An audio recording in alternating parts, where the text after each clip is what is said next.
itim na Nazareno. Panalangin, katamis-tamisang naming mahal na poong Jesus Nazareno, Diyos at manunubos na naglalakbay sa Kalbaryong pasad-pasad mo ang krus na pagpapakuan sa iyo.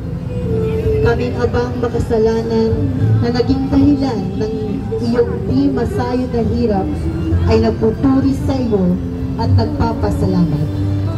Na bilang maamang kordero ay buong itinahong tinanggap mo sa ibabaw ng iyong balikat. Ang imaheng ito ay nakalagak sa simbahang pamparokya ng Santo Rosario de Pasig at patuloy na inaalagaan ng pamilya Javier.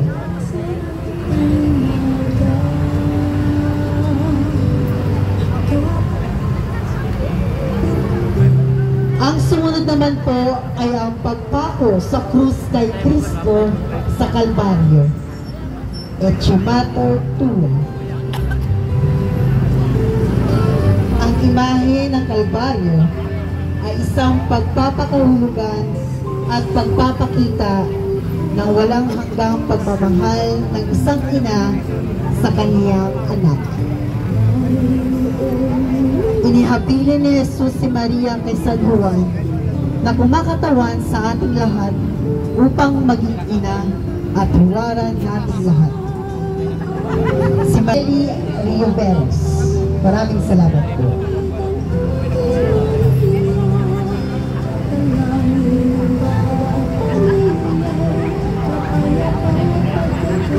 Ang sumunod naman ay La Pieta.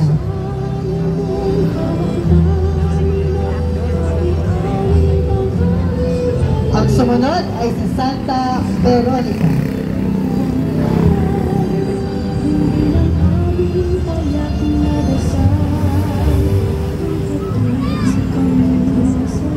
Si Veronica ay isa sa mga babaeng nakasalubong ni Jesus nang siya ay nagpapasa ng krus patungong Kalbaryo.